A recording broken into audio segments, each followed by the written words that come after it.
Dear students, welcome to our channel Divine Science Coaching Center. तो students, आज का session जो है उनके लिए है जो अभी अभी जस्ट 10th क्लास का एग्ज़ाम कंप्लीट कर चुके हैं, या हो सकता है कि उनमें से कुछ के बाकी हैं पेपर लॉकडाउन की वजह से, ये एक अलग मैटर है।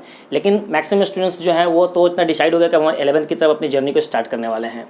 तो मैक्सिमम स्टूडेंट्स का ये होता है कि 11th में हम स्ट्रीम कौन सा चूज करें, किस स्ट्रीम की तरफ जाएं, साइंस स्ट्रीम चूज करें या आर्ट्स या कॉमर्स।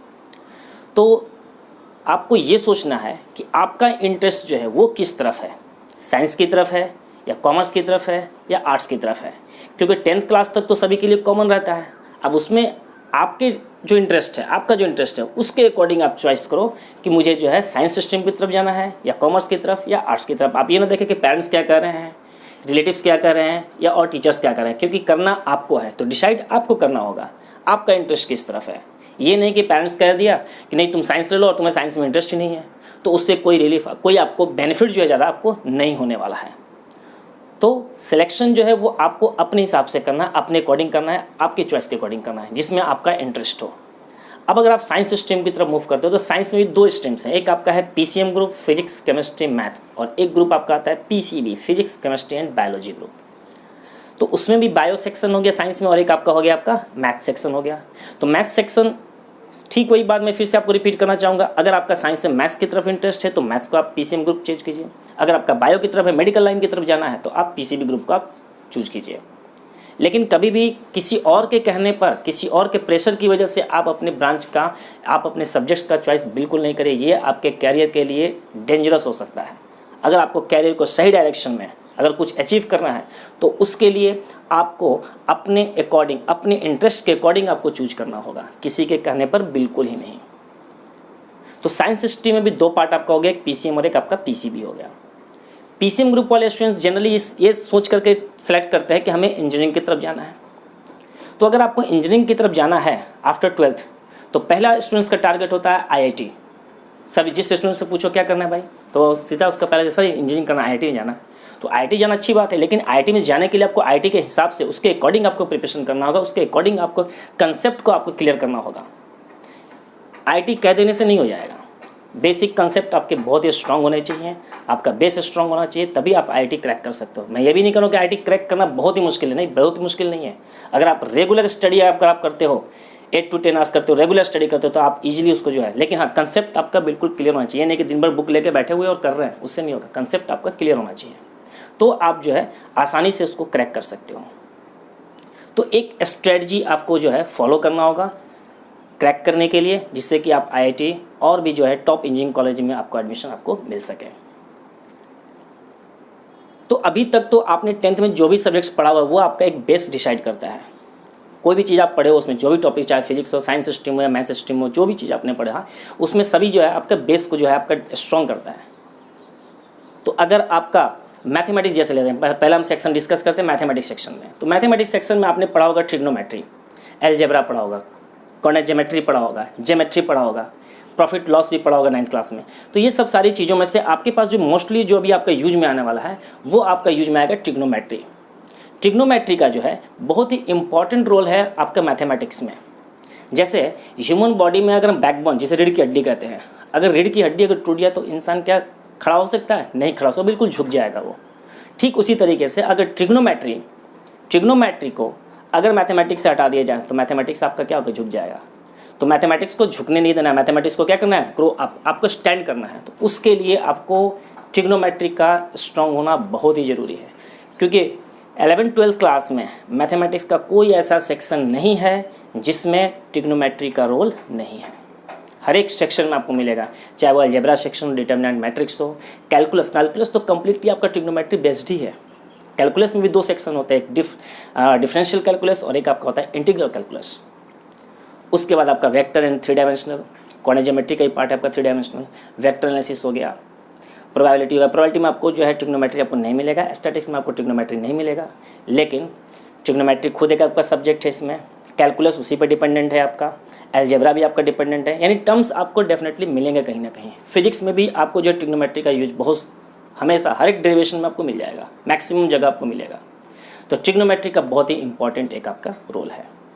ट्रिग्नोमेट्री जैसा कि आप लोगों ने 10th क्लास में पढ़ा हुआ है, तो वो बेसिक्स आपको उसी को फॉलो अप करके चलना है और धीरे धीरे हम लोग इस कंसेप्ट के साथ अपनी जर्नी को स्टार्ट करेंगे। मैथमेटिक्स और फिजिक्स दोनों की जर्नी को हम स्टार्ट करेंगे, जिससे कि आपका इंटरेस्ट डेवलप हो। और एक बार दोस्तों अगर आपका इंटरेस्ट डेवलप हो गया तो पढ़ाई एक बोझ नहीं, एक गेम की जैसा लगेगा, जैसे लग रहा है कि हम इसमें खेल रहे हैं उसके साथ। तो इंटरेस्ट डेवलप होना बहुत ही ज़रूरी है, और इंटरेस्ट तभी डेवलप होगा जब आपको कोई भी चीज़ अच्छे से समझ में आ जाए, सही तरीके से उसका कंसेप्ट आपके दिमाग में बिल्कुल बैठ जाए। तो आइए हम लोग जो है आज के सेशन की शुरुआत करते हैं ट्रिग्नोमेट्री से। और ट्रिग्नोमेट्री 11th का बहुत ही इंपॉर्टेंट, 11th और 12th दोनों का बहुत ही इंपॉर्टेंट, कॉम्पिटिटिव में भी आपका सेक्शन में ट्रिग्नोमेट्री का बहुत इंपॉर्टेंट रोल है। हर बार क्वेश्चन इससे राइज होते हैं। जो बच्चे इंजीनियरिंग सेक्शन की तरफ नहीं जाना चाहते हैं, 12th कंप्लीट करने के बाद जनरल कंपटीशन की तरफ जाते हैं, तो उसमें भी जैसे एनडीए वगैरह का एग्जाम हो गया, आपका टेक्निकल साइड का हो गया, उसमें भी ट्रिग्नोमेट्री के क्वेश्चन आपके बहुत बार पूछे जाते हैं। तो ट्रिग्नोमेट्री का बहुत ही इंपॉर्टेंट रोल है। तो इसीलिए मैं आज का सेशन आपके 11th की जर्नी को स्टार्ट करूंगा, मैथमेटिक्स पोर्शन में ट्रिग्नोमेट्री से स्टार्ट करूंगा। तो चलिए हम लोग जो है आज स्टार्ट करते हैं ट्रिग्नोमेट्री से। ओके, तो ट्रिग्नोमेट्री स्टार्ट करते हैं स्टूडेंट्स। तो बहुत ध्यान से इस वीडियो को आप लोग देखिएगा, और जो लोग इस वीडियो को पहली बार देख रहे हैं चैनल को सब्सक्राइब जरूर करें, लाइक करें और अपने दोस्तों में ज़्यादा से ज़्यादा शेयर करें, जिससे कि हम लोग और भी कुछ नए टिप्स, नए ट्रिक्स के साथ, नए कॉन्सेप्ट के साथ आपके सामने मैं लेकर के आ सकूँ। तो आज का सेशन हम लोग स्टार्ट करते हैं किससे? ट्रिग्नोमेट्री से। Let's begin. तो देखिए, सबसे पहले ट्रिग्नोमेट्री स्टार्ट करने से पहले हम लोग एंगल्स के बारे में थोड़ा सा डिस्कस करेंगे। एंगल्स के बारे में आप लोग पहले भी जानते हैं, लेकिन एंगल्स के बारे में एक बार हम लोग फिर से जो है डिस्कस करेंगे। तो देखिए एंगल्स, देखिए एंगल्स को जैसे आप लोगों ने ड्रॉ किया होगा 30 डिग्री का, जैसे मान लीजिए कि आपको एक एंगल ड्रॉ करना है। तो एक एंगल ड्रॉ करने के लिए क्या करते हैं? एक हॉरिजॉन्टल लाइन सबसे पहले हम ड्रॉ करते हैं, और उसके बाद हम क्या करते हैं, यहाँ से एंगल ज्योमेट्री के हेल्प से जो अपने बनाया होगा, मैं यहाँ पे सिंपली ड्रॉ कर रहा हूँ ऐसे ही एक अप्रॉक्सीमेटेड। तो मान लीजिए कि ये कोई लाइन है OA, ये कोई लाइन है आपका OA, ये मान लीजिए OA हो गया। OA का ये इनिशियल पोजीशन हो गया। थोड़ी देर के बाद OA जो है ये मूव करता हुआ इस डायरेक्शन में ऐसे चला गया, यानी OA का पोजीशन कहाँ पे चला गया? आपका B पे आ गया, OB पे आ गया। ठीक है, ये मूवमेंट जो हुआ वो किस डायरेक्शन में आपका हो रहा है? ध्यान से देखिएगा, ऐसे, यानी कि ये एंटी क्लॉकवाइज डायरेक्शन। कौन सा डायरेक्शन आपका है? Anti clockwise direction. तो यहाँ पे हमने ऐसा एरो डिसाइड किया, एंटी क्लॉकवाइज डायरेक्शन। तो जब एंटी क्लॉकवाइज डायरेक्शन में कोई एंगल सबटेंड होता है तो उस एंगल को हम लोग पॉजिटिव एंगल कहते हैं, यानी थीटा। अब देखिए, अगर यही लाइन जो है OA जो है आपका OA, ये अगर इस डायरेक्शन में मूव करे, यानी कि क्लॉकवाइज डायरेक्शन में मूव करेगा, तो क्लॉकवाइज डायरेक्शन में मूव करेगा तो ये आपका जो है कैसे आएगा? आपका ये OA है, ये आपका हो गया B। तो यहाँ पे ये आपका आ गया माइनस ऑफ थीटा। इस एंगल को हम लोग क्या कहेंगे? नेगेटिव एंगल कहेंगे। थीटा कोई वैल्यू हो गया आपका, कोई वैल्यू हो सकता है आपका, तो हमने थीटा एक जनरल वैल्यू लिया। अगर आपका एंटी क्लॉकवाइज में मूवमेंट होता है तो उस एंगल को हम लोग कहते हैं पॉजिटिव एंगल। अगर आपका क्लॉकवाइज डायरेक्शन में मूवमेंट होता है तो वहाँ पे जो एंगल होगा वो एंगल कौन सा होगा? आपका नेगेटिव एंगल होगा। यहाँ तक क्लियर है? तो ये आपका हो गया पॉजिटिव एंगल, मतलब anti clockwise rotation subtend the positive angle. Clockwise direction में जो एंगल मूवमेंट होगा वो क्या होगा? नेगेटिव एंगल होगा। क्लियर? अब देखिए, इसके बाद आपका आता है क्वाड्रेंट। क्वाड्रेंट भी आप लोगों ने पहले ही पढ़ चुका होगा कोऑर्डिनेट ज्योमेट्री में। देखिए, किसी भी सेक्शन को अगर हम मान लेते हैं, ये आपके हो गए क्वाड्रेंट। ठीक है, देखिए इसको हम लोग क्या कहते हैं? एक्स एक्सिस कहते हैं, इसको मैं क्या कहते हैं? एक्स डैश, इसको हम क्या कहते हैं? वाई, और इसको क्या कहते हैं हम लोग? Y dash. और ये आपका ऑरिजिन। अब जैसे मान लीजिए कि ये आपका एक इनिशियल हो गया, यहाँ से यहाँ तक जब मूव करता है, अगर आप इसको ध्यान से देखोगे तो ये ऐसा एक सर्कल आपको दिख रहा है। सर्कल क्या दिख रहा है आपको? ये सर्कल। सर्कल का ये क्या हो गया? आपका सेंटर। यहाँ से ये एक्स एक्सिस मान लो, ये वाई एक्सिस, इधर निगेटिव एक्स एक्सिस, और ये क्या हो गया आपका? Negative y axis. ये आप एज्यूम कर सकते हो। अब अगर देखोगे, ये आपका हो गया ऑरिजिन, और यहाँ पे मान लीजिए ए पॉइंट हो गया। यहाँ से अगर ये पूरा का पूरा एक कंप्लीट रिवॉल्यूशन कंप्लीट करेगा तो वन कंप्लीट रिवॉल्यूशन में कितना एंगल आपका सबटेंड होगा? 360 डिग्री। यानी एक रिवॉल्यूशन कंप्लीट करने में कितना एंगल आपका फॉर्म हुआ पे? 360 डिग्री। अब इस 360 डिग्री को 4 इक्वल पार्ट्स में जब हम डिवाइड करते हैं तो उसे हम कहते हैं क्वाड्रेंट। तो 360 डिग्री को जब हम 4 इक्वल पार्ट्स में डिवाइड करेंगे तो कितने एंगल्स आएंगे आपका, राइट एंगल आएगा। कितने राइट एंगल आएंगे, 4 राइट एंगल। तो ये आपका हो गया फर्स्ट सेक्शन, यानी कि इसको हम लोग कहते हैं फर्स्ट क्वाड्रेंट। यहाँ पे देखिए, इसको मैं यहाँ पे लिख रहा हूँ, this is the first quadrant. ये आपका क्या हो गया, first quadrant. This is the second quadrant, this is the third quadrant and this is the fourth quadrant. ये आपका हो गया फोर्थ क्वाड्रेंट आपका हो गया। ओके, अब इसके बाद हम देखेंगे फर्स्ट जो क्वाड्रेंट है इसका मतलब क्या हो गया, 90 degree. Second quadrant again 90 degree, third quadrant again 90 degree and fourth quadrant again 90 degree. तो 90 + 90 + 90 + 90 इज इक्वल टू कितना हो गया आपका, 360 डिग्री। तो जब वन कंप्लीट साइकिल को अगर हम लोग 4 इक्वल पार्ट्स में डिवाइड करते हैं तो एक पार्ट को हम लोग क्या कहते हैं, क्वाड्रेंट कहते हैं। इसका मतलब वन क्वाड्रेंट का मतलब क्या हो गया आपका, 1 राइट एंगल यानी कि 90 डिग्री। तो 90 + 90 + 90 + 90 इज इक्वल टू 360 डिग्री। तो ये आ गया first quadrant, second quadrant, third quadrant and fourth quadrant. अब देखिए, ये तो आप लोग पहले भी जानते हो कि फर्स्ट क्वाड्रेंट में सारे के सारे क्या होते हैं आपके, पॉजिटिव होते हैं। फर्स्ट में क्या होता है आपका, ऑल पॉजिटिव। तो ऑल पॉजिटिव कहने का मतलब जो ट्रिग्नोमेट्रिक फंक्शंस हैं, ट्रिग्नोमेट्रिक फंक्शंस कितने होते हैं, 6, sine, cos, tan, cot, sec and cosec. तो फर्स्ट क्वाड्रेंट में ये सारे के सारे ट्रिग्नोमेट्रिक फंक्शंस का वैल्यू जो होगा वो क्या होगा आपका, पॉजिटिव होगा। इसीलिए हम इसको कहते हैं क्या, ऑल पॉजिटिव। सेकंड क्वाड्रेंट में, सेकंड क्वाड्रेंट जो होता है वो उसमें सिर्फ साइन और कॉसेक, साइन और कॉसेक ये सिर्फ पॉजिटिव होंगे, बाकी सारे क्या होंगे आपके, नेगेटिव होंगे। अब उसके बाद आते हैं थर्ड क्वाड्रेंट में। थर्ड क्वाड्रेंट में टैन और कॉट ये दोनों क्या होंगे, पॉजिटिव होंगे, बाकी सारे आपके क्या हो जाएंगे, नेगेटिव हो जाएंगे। और फोर्थ क्वाड्रेंट में आपके कॉस और सेक ये दोनों पॉजिटिव होंगे, बाकी सारे ट्रिग्नोमेट्रिक फंक्शंस के वैल्यू क्या हो जाएंगे आपके, नेगेटिव हो जाएंगे। तो इसको कुछ एक रूल्स के फॉर्म में हम लोग लिखते हैं, ठीक है। तो अब देखिए, तो अब हम लोग फिर से इसको ड्रॉ कर रहे हैं। ये आपका एक्सिस हमने लिया, 4 क्वाड्रेंट में हमने इसको, 4 क्वाड्रेंट में हमने इसको डिवाइड कर दिया। तो this is the first quadrant, this is second quadrant, third quadrant and fourth quadrant. तो फर्स्ट क्वाड्रेंट में हम क्या लिखेंगे, ऑल पॉजिटिव। क्या लिखेंगे हम लोग, ऑल पॉजिटिव। फर्स्ट क्वाड्रेंट में आपका ऑल पॉजिटिव का मतलब क्या हो गया, सारे trigonometric function sine, cos, tan, cot, sec and cosec सारे के सारे इस क्वाड्रेंट में क्या होंगे आपके, पॉजिटिव वैल्यू होंगे, ठीक है। उसके बाद आते हैं हम लोग सेकंड क्वाड्रेंट में। सेकंड क्वाड्रेंट में ओनली साइन एंड कॉसेकेंट। देखिए कॉसेक को हम लोग क्या कहते हैं, कॉसेकेंट कहते हैं। जब थीटा वहाँ पे लगाते हैं तब हम कहते हैं कॉसेक थीटा, लेकिन फंक्शन की बात की अगर कही जाए वहाँ पे तो कॉसेक को क्या कहते हैं हम लोग, कॉसेकेंट कहते हैं। तो ओनली साइन एंड कॉसेकेंट पॉजिटिव, यानी कि इस क्वाड्रेंट में सिर्फ और सिर्फ साइन थीटा और कॉसेक थीटा का वैल्यू इस क्वाड्रेंट में आपका क्या रहेगा, पॉजिटिव, बाकी सारे क्या रहेंगे इसमें, नेगेटिव रहेंगे। अब आते हैं हम लोग थर्ड क्वाड्रेंट में। तो थर्ड क्वाड्रेंट में आपका जो है सिर्फ और सिर्फ इसमें ओनली क्या लिखेंगे, ओनली टैन। तो टैन को हम लोग फंक्शन वाइज क्या कहते हैं, टेंजेंट कहते हैं।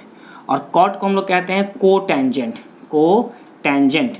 तो इसमें टैन और कॉट यानी टैन थीटा और कॉट थीटा का वैल्यू अगर थर्ड क्वाड्रेंट में रहेगा तो वो पॉजिटिव होगा, बाकी सारे आपके क्या हो जाएंगे आपके, नेगेटिव। इसलिए यहाँ पे वर्ड का यूज किया गया ओनली। तो ओनली टेंजेंट एंड को tangent positive, only tangent and को टेंजेंट पॉजिटिव। अब आते हैं हम लोग फोर्थ क्वाड्रेंट में। तो फोर्थ क्वाड्रेंट में सिर्फ और सिर्फ cos theta and sec theta आपका पॉजिटिव होगा, बाकी सारे क्या होंगे आपके, नेगेटिव होंगे। तो यहाँ पे भी वर्ड यूज करेंगे ओनली कॉस। तो कॉस को हम लोग फंक्शन वाइज कहते हैं कोसाइन, कोसाइन एंड सेकेंड, सेक को क्या कहेंगे हम लोग, सेकेंड कहते हैं। तो only cosine and second positive, यानी कि सिर्फ कॉस थीटा और सेक थीटा। जब थीटा का वैल्यू आपका फोर्थ क्वाड्रेंट में होगा तो वो आपका पॉजिटिव होगा, बाकी सारे आपके क्या होंगे, आपके नेगेटिव होंगे। तो फर्स्ट क्वाड्रेंट का मतलब क्या हो गया आपका, ऑल पॉजिटिव। और ये बाकी तीनों के अपने अपने खुद के एक घर हो गए। इसको आसानी से तरीके से समझना अगर है तो मान लेते हैं कि जैसे आपका दादाजी का घर होता है ना, तो दादाजी के घर में सभी का हिस्सा होता है। दादाजी घर में क्या होता है, सभी के हिस्से होते हैं। तो ये दादाजी के घर हो गया। अब दादाजी के 3 बेटे, एक साइन, इधर आपका टैन और एक हो गया आपका कॉस। साइन, टैन और कॉस 3 बेटे हो गए। तीनों बेटों की शादियाँ हो गई। साइन की वाइफ होगी कॉसेक, टैन की वाइफ मान लिया कॉट और कॉस की वाइफ मान लिया आपका सेक। इन लोगों ने अपना अपना घर बना लिया। अब ये हो गया साइन और कॉसेक का घर, खुद का घर हो गया। तो खुद के घर में क्या आपको किराया देना होता है क्या, नहीं ना, इसलिए खुद के घर में ये क्या हो गया आपका पॉजिटिव।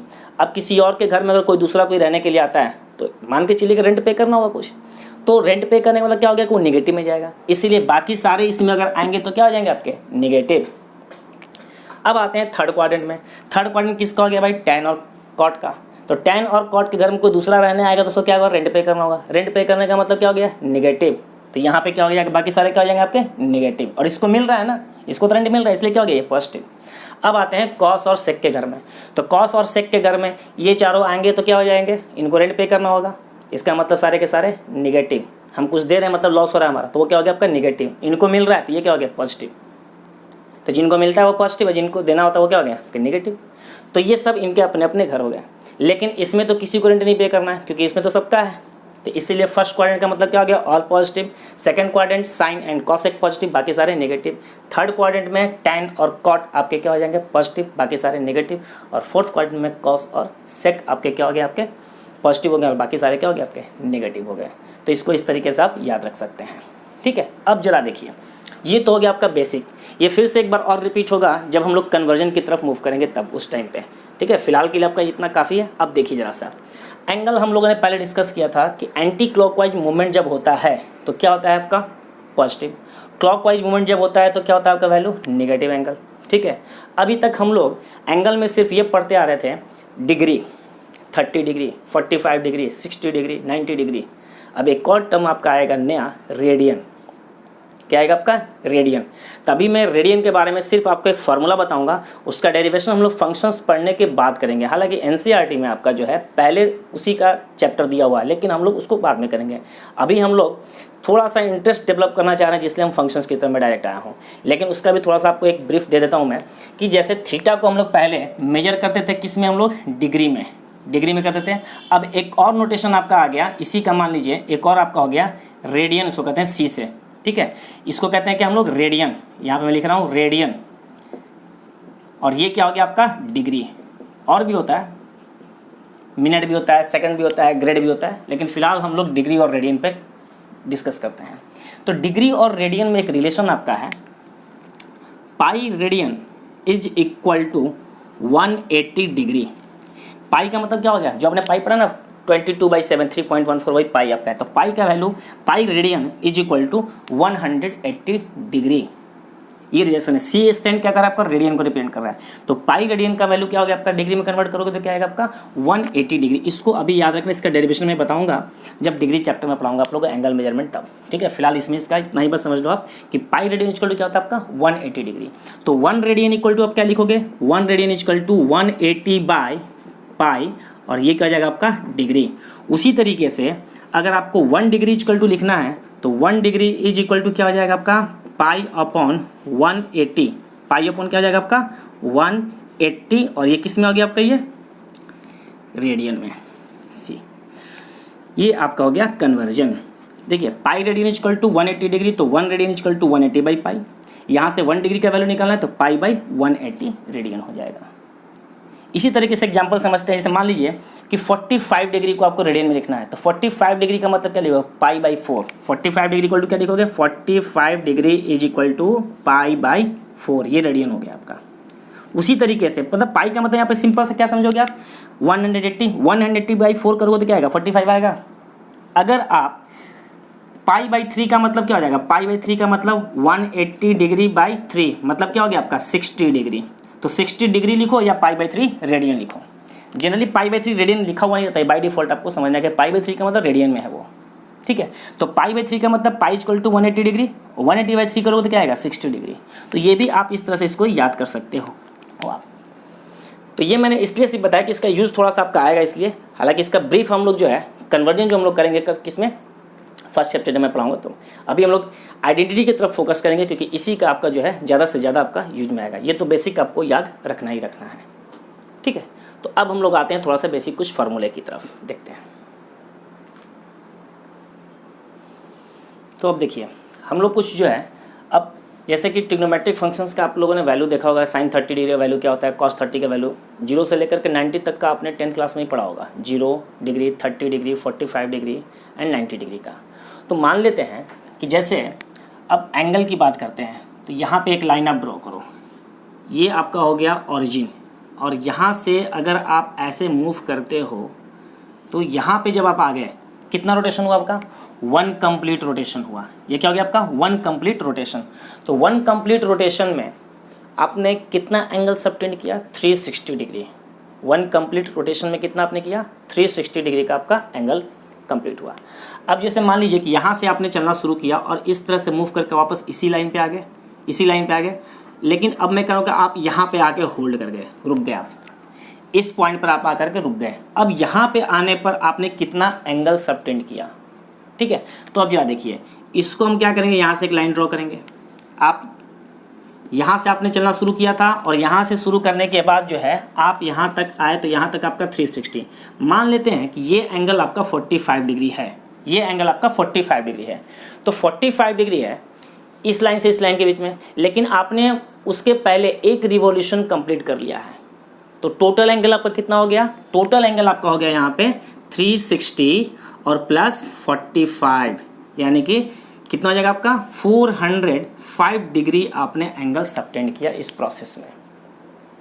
ठीक है, मान लेते हैं कि आप फिर से जो है एक आपने चक्कर यहाँ से लगाया और ये आपने दूसरा चक्कर लगाया और आप यहाँ पे आ गए। तो हम लोग क्या करेंगे, ये आपका हो गया रेफरेंस लाइन जिसको आपने ऐसे प्लॉट किया और ये आपका एंगल हो गया। यहाँ पे आप आकर के रुक गए।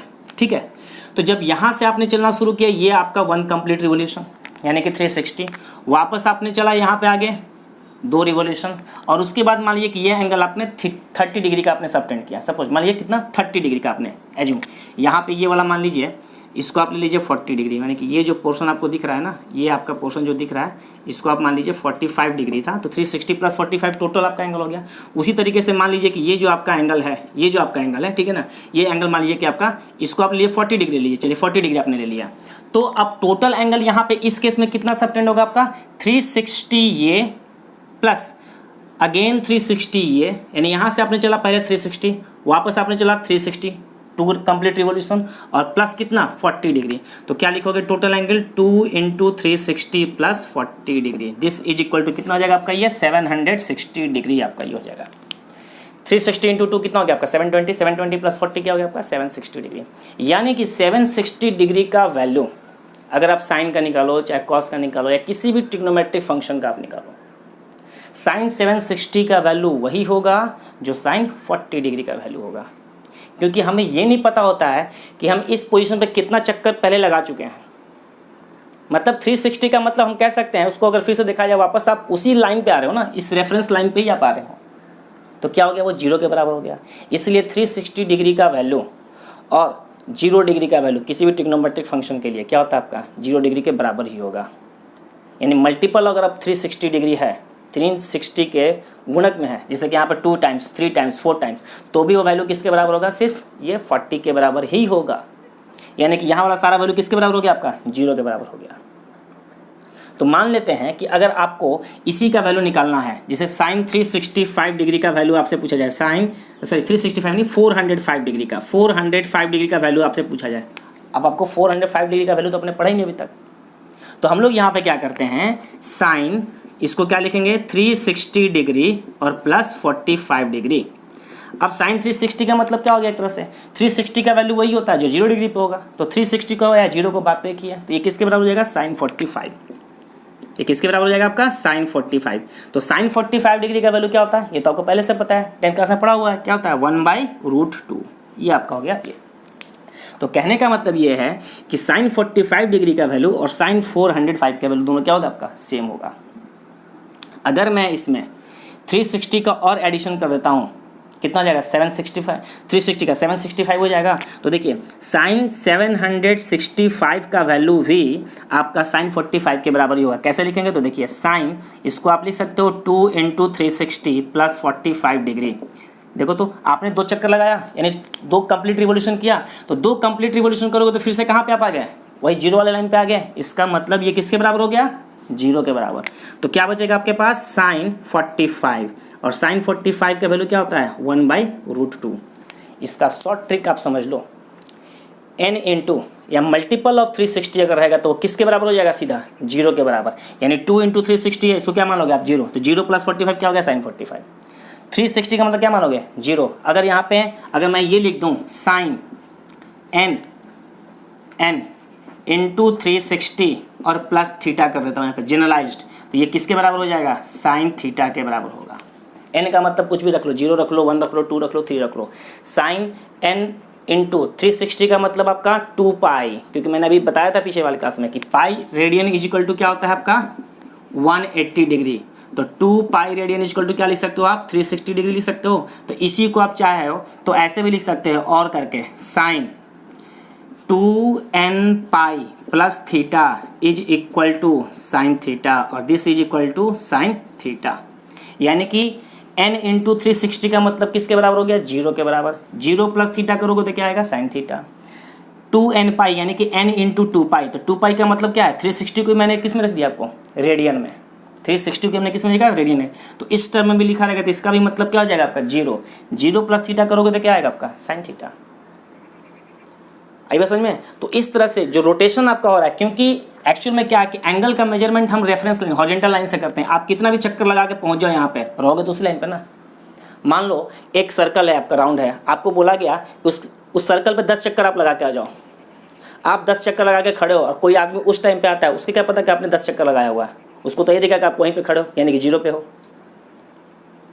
उसे पता चलेगा कि आपने 10 चक्कर लगाया जो शुरू से आपके साथ वहाँ पे बैठ कर देख रहा है। तो इसका मतलब ये हुआ कि आप जहाँ से स्टार्ट किया आप वापस उसी पोजीशन पे आ गए, तो किसके बराबर हो गया आपका 0 के बराबर हो गया। इसीलिए n इंटू 360 का मतलब क्या हो गया आपका 0। तो क्या बचेगा सिर्फ 0 प्लस थीटा यानी साइन थीटा। उसी 360 को हम लोग रेडियन में 2 पाई लिखते हैं, तो 2 पाई इंटू n यानी 2n पाई का मतलब क्या हो गया 0, तो 0 प्लस थीटा। तो ये किसी भी ट्रिग्नोमेट्रिक फंक्शन के लिए रहेगा, चाहे वो साइन हो, कॉस हो, टैन हो, कॉट हो, टैन हो, कॉसेक हो। 6 ट्रिग्नोमेट्रिक फंक्शंस के लिए अगर 2n पाई प्लस थीटा या n इंटू 360 प्लस थीटा है तो किसके बराबर होगा आपका साइन थीटा के बराबर होगा। और थीटा का वैल्यू वहाँ पे कुछ भी हो सकता है, 60 डिग्री, 45 डिग्री, 90 डिग्री, 0 डिग्री, कुछ भी हो सकता है। उसके अकॉर्डिंग आपका वैल्यू आसानी से निकल जाएगा। तो यहाँ पे 2 एग्जाम्पल जो मैंने बताएं आपको, साइन 405 का मतलब साइन 360 प्लस 45 लिख सकते हैं। 360 का मतलब 0, 0 प्लस 45 क्या आ गया साइन 45 मतलब 1/2, यानी ये वैल्यू और ये वैल्यू दोनों सेम। उस तरीके से 765 मतलब 2 इंटू 360 प्लस 45।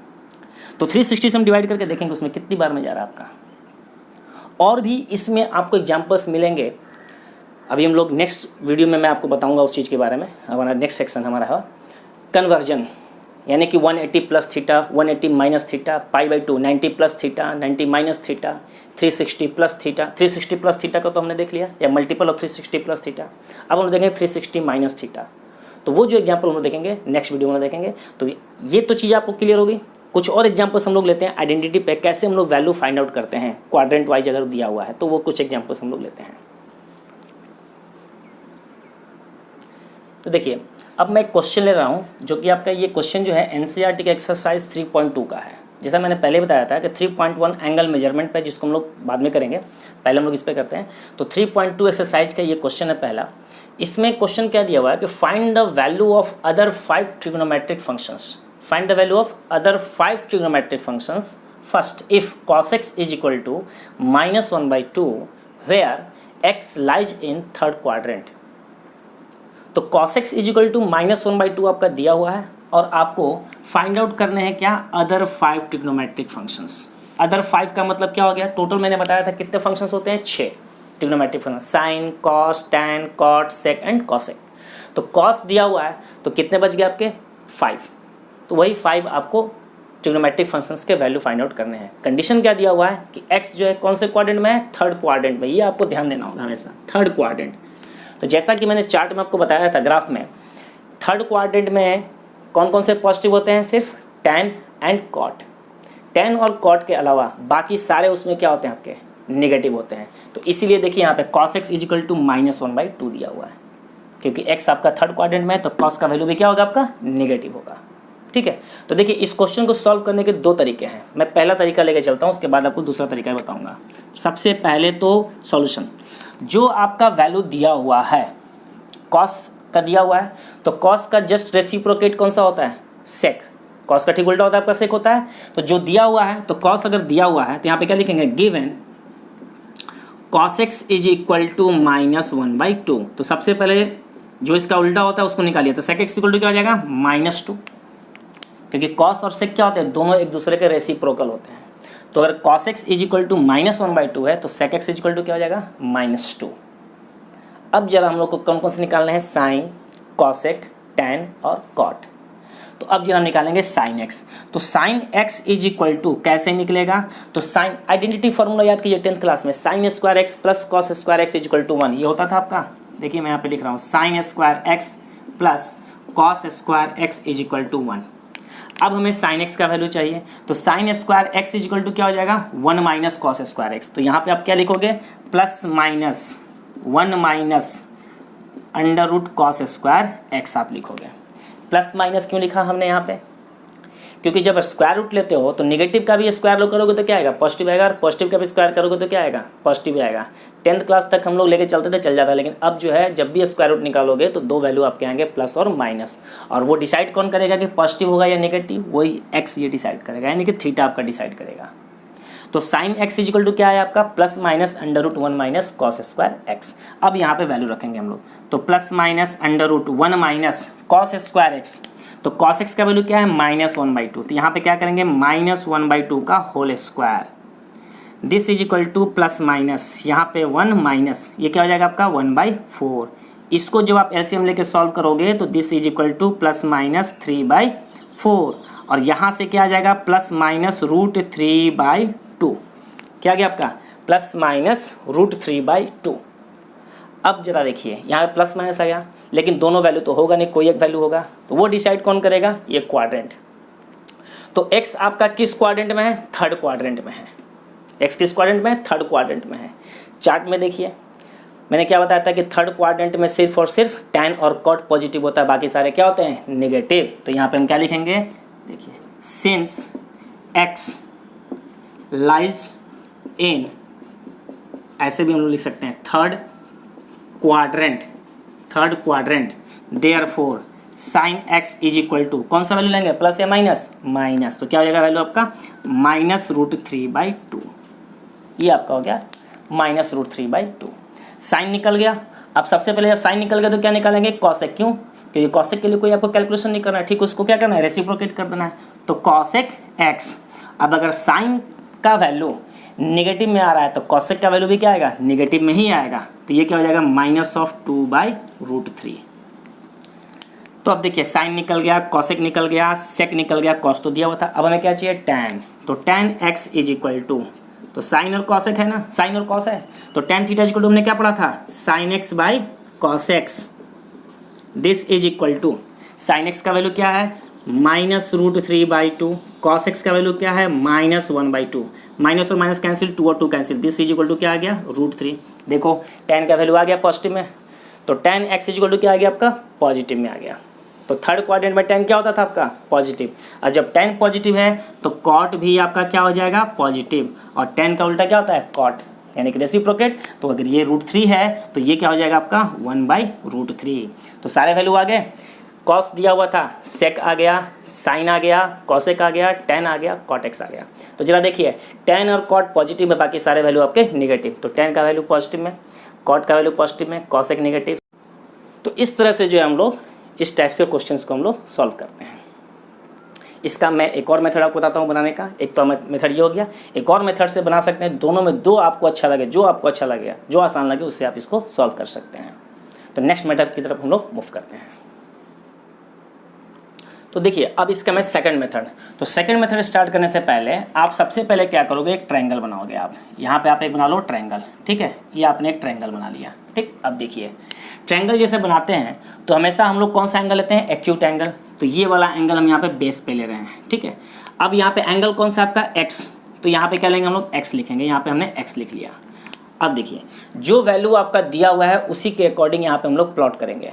तो cos x is equal to क्या दिया -1/2। अभी हम साइन को मेंशन यहाँ पे नहीं करेंगे, साइन का डिसीजन हम लोग बाद में करेंगे, पहले हम लोग सिर्फ ट्रायंगल हम लोग यहाँ पे एक्यूट एंगल के लिए हम लोग मूव कर रहे हैं। तो देखिए cos का फॉर्मूला क्या होता है हमारा बेस बाई हाइपोटेनियस। तो बेस कौन सा होता है, अगर ये एंगल आप ले रहे हो तो ये बेस होगा और ये आपका हाइपोटेनियस होगा। अगर यही एंगल आप यहाँ पे लोगे, यहाँ पे अगर मेंशन करते हो इस x को, तो ये आपका बेस हो जाएगा और ये आपका हाइपोटेनियस हो जाएगा। लेकिन हम लोगों ने कहाँ पे लिया है x, यहाँ पे लिया, इसलिए बेस कौन सा होगा आपका ये। तो बेस पे वैल्यू कितना आपका 1 और हाइपोटेनियस कितना हो गया आपका 2, यानी जो दिया हुआ है उसी के अकॉर्डिंग आपको ट्रायंगल प्लॉट कर लेना है, जो वैल्यू दिया हुआ है। तो कॉस का दिया हुआ है तो कॉस क्या होता है बेस बाई हाइपोटेनियस, इससे बेस का वैल्यू हो गया 1 और हाइपोटेनियस का हो गया 2। साइन से अभी हमें कोई मतलब नहीं है, साइन का डिसीजन हम लोग बाद में करेंगे। तो ये हमने प्लॉट कर दिया। अब रहा सवाल परपेंडिकुलर। तो परपेंडिकुलर के लिए हम लोग क्या करेंगे, तो यहाँ पे मैं क्या करता हूँ, ए इसको ले लीजिए आप बी, या ऐसा कीजिए यहाँ पे आप लिखिए ए, इसको आप ले लीजिए बी और इसको आप ले लीजिए सी। परपेंडिकुलर का वैल्यू क्या होता है, square root of hypotenuse square minus 1, sorry hypotenuse square minus base square. तो 2 का स्क्वायर करोगे तो 4, 4 माइनस 1 क्या आ जाएगा यहाँ पे √3। ये आप कैलकुलेट करके यहाँ पे लिख सकते हो। A B is equal to क्या हो जाएगा आपका, A C square minus B C square. 2 square minus 1 square मतलब क्या हो गया, √3। यह वैल्यू आपका आ गया। अब परपेंडिकुलर आ गया, बेस आ गया, हाइपोटेनियस आ गया। अब तो सारे ट्रिग्नोमेट्रिक फंक्शंस आप निकाल सकते हो। ठीक है, तो अब देखिए cos x आपका दिया हुआ था, तो इसके लिए डायरेक्टली मैंने sec x का वैल्यू तुम लोग लिख लेंगे रेसिप्रोकेट जैसा पहले किया था। अब हम निकालते हैं साइन से शुरुआत करते हैं। Sine x is equal to, तो sine x is equal to, तो साइन का formula sine theta is equal to क्या आपने पढ़ा था, परपेंडिकुलर बाई हाइपोटेनियस। परपेंडिकुलर कितना है √3, हाइपोटेनियस कितना है 2, क्या लिखेंगे यहाँ पे √3/2। अब यहीं पे हम लोग साइन डिसाइड करेंगे। x किस में है आपका, थर्ड क्वाड्रेंट में। थर्ड क्वाड्रेंट में साइन क्या होता है आपका, नेगेटिव, क्योंकि टेन और कॉट के अलावा सारा पॉजिटिव होता है, निगेटिव होता है। टेन और कॉट के अलावा थर्ड क्वाड्रेंट में सारे क्या होते हैं आपके, निगेटिव होते हैं। तो साइन भी क्या हो जाएगा आपका, नेगेटिव। निकल गया। जब साइन निकल गया तो कॉसेक आप आसानी से लिख सकते हो। तो cosec x is equal to -2/√3, क्योंकि जो साइन अगर साइन x अगर आपका पॉजिटिव है तो कॉसेक भी पॉजिटिव होगा, साइन x अगर नेगेटिव है तो कॉसेक भी नेगेटिव होगा। अब आते हैं tan की तरफ। तो tan x is equal to, tan को इक्वल क्या होता है, परपेंडिकुलर बाई बेस, यानी कि √3/1 का मतलब √3 ही लिखेंगे। अब डिसाइड करेंगे इसका साइन। तो ये कौन से क्वाड्रेंट में है, थर्ड क्वाड्रेंट में। हम लोग पहले ही देख चुके हैं कि थर्ड क्वाड्रेंट में tan क्या होता है आपका, पॉजिटिव। तो tan x equal to √3। cot x equal to भी क्या हो जाएगा आपका 1/√3। तो ये हो गया आपका सेकंड मेथड कैलकुलेट करने का। तो अगर आपको ये मेथड आसान लग रहा है तो आप इस मेथड से लिख सकते हो, अगर वो मेथड आसान लग रहा है तो उस मेथड से आप लोग कर सकते हो। तो इसी के बेस पे आपको कुछ क्वेश्चंस आपके एक्सरसाइज 3.2 में दिए हुए हैं, जिसको आप आसानी से सॉल्व कर सकते हो। तो आज का सेशन मैं यहीं पे एंड करता हूँ, और कोशिश ये मैं सोचता हूँ कि आप लोग जो है समझ में आया होगा। और जैसा लगा वीडियो को आप लोग ज़रूर कमेंट करें, जिससे मैं और आसान तरीके से आप लोगों को समझाने की कोशिश करूँगा। और ज़्यादा से ज़्यादा अपने दोस्तों में शेयर कीजिए। ये तुम्हारा फर्स्ट वीडियो था, फर्स्ट लेक्चर था 11th क्लास के स्टूडेंट्स के लिए। और नेक्स्ट वीडियो में हम लोग नेक्स्ट एक्सरसाइज की तरफ नए कॉन्सेप्ट के साथ मिलेंगे। तब तक के लिए धन्यवाद।